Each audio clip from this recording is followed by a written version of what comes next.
Let's talk about prison. You see it romanticized in movies, you see it depicted in TV shows, and maybe you watched a documentary or two on the History Channel or maybe A&E, and you think you know everything there is to know about prison. Well, I hate to break it to you, but there's a lot of myths and misconceptions about what prison is real like. But today, we're going to go ahead and break into some of the common myths and misconceptions about prison here on The Breakdown.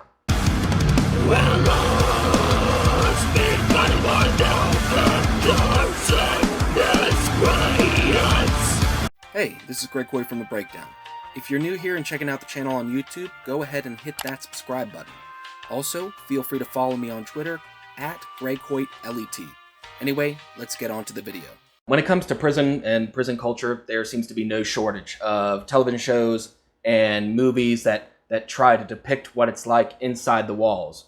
Not to mention, you've kind of got like these hodgepodge of reality shows that attempt to depict what life is like in prison or in jail across the United States and abroad. Now, while some of these kind of short-form documentary series are better at depicting things than others, there are still a lot of misconceptions associated with prison in terms of like the general population's understanding of what prison is like. And this is just coming from stuff that you see in TV and movies, or just things that are repeated word of mouth by people who arguably have no idea what they're talking about. So one of the first ones that I see all the time, it's kind of funny, it's almost like a tongue-in-cheek joke, it's the talk about encountering Big Bubba while you're in prison. I mean, if you spent any amount of time on social media, Twitter, Facebook, whatever, you might see people like you kind of crack jokes when they are reading a story about somebody going to prison, or if they're dealing with, some pretty intense charges. There's always some wise guy that's cracking a joke saying like, oh, well, he'll run into Big Bubba when he's in there. And I hate to break it to you people, even though the joke is kind of funny, the concept of this Big Bubba character, it's largely a myth. For those who are unfamiliar with the myth of the Big Bubba in the jail or prison system, they're basically, some large individual that more often than not is going to attempt to assert dominance over weaker inmates by, let's say, imposing their body upon them, thereby rendering the weaker inmate or the fresh fish as, Big Bubba's girlfriend, who not only has to cower to every, sexual desire Big Bubba may have, but they're also having to give them all their commissary on this stuff. Now I like you, now I want you. And we can do it the easy way or the hard way. By and large, the existence of this Big Bubba character, it's pretty much a myth. It's not to say that there aren't some people in certain institutions that will, try to perform an act of sexual violence against other inmates. But by and large, that's just stuff that is frowned upon amongst the inmate population.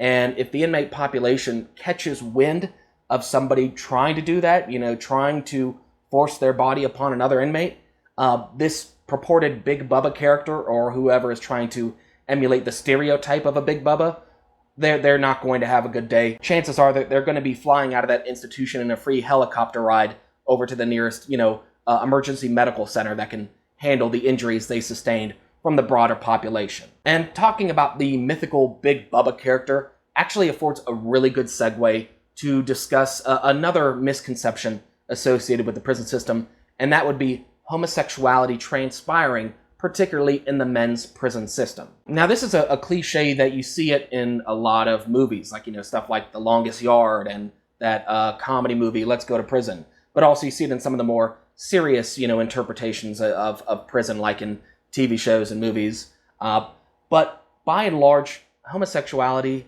in the men's prison system is completely frowned upon. The women's prison system, totally different story. They operate their ship in a totally different way. But the men's prison system, no, for the most part, in the general population prison system, not talking about protective custody, but in the general population, inmates typically don't want homosexuals on the yard. And that's because they present a laundry list of problems, they create drama, and there are a healthy amount of people in the prison system that don't want to be shacked up with a prison homosexual for two reasons. Because number one, they don't want to get accused of being gay themselves, and number two, they don't want to have to deal with a homosexual inviting guests into their cell. So more often than not, in the general population, homosexuals, they kind of get bounced from the yard. If they wind up hitting a yard, more often than not, they get approached by their respective race, and they'll tell them, like, hey, no offense, we're not going to do anything to you, but you got to roll up. Now, this next myth slash misconception is one that cracks me up, because if people actually did it, if people actually acted on this advice, they could wind up getting themselves, killed. And that is the notion that, when you hit the yard on your first day, you're supposed to, pick a fight with the biggest guy to assert your dominance. Who's the toughest guy here? Who's the biggest badass on the cell block? Like, for the love of God, no, don't do that. Don't do that. Number one, that's a quick way just to, at a bare minimum, just getting your ass kicked where you stand. And that would be the least of your problems, because depending on who you approach, that biggest guy, they could be somebody connected in the system. Again, you don't know who you're talking to, and you're following the advice that you saw from terrible movies, or, you picked up from some idiot in jail who has never actually hit a prison yard? No.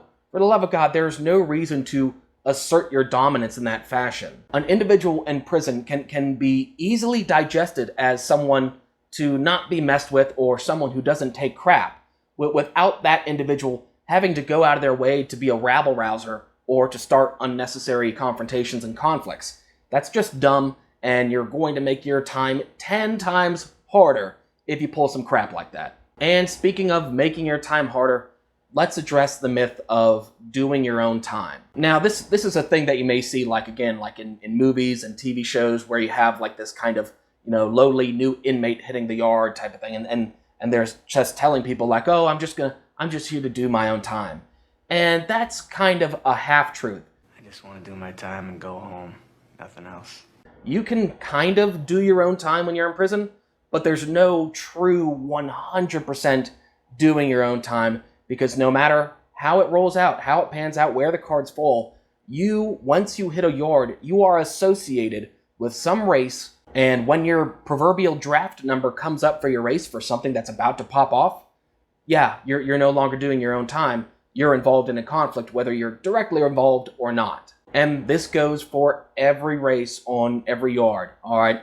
When your draft number is pulled up, and what I mean by a draft number, if there's about to be something that pops off between race group 1 and race group 2, or, something to that effect, and the heads of your race say, we need every one of our people on the yard on this date and time, you're going to go to rec, and you're probably going to be involved in a large-scale conflict.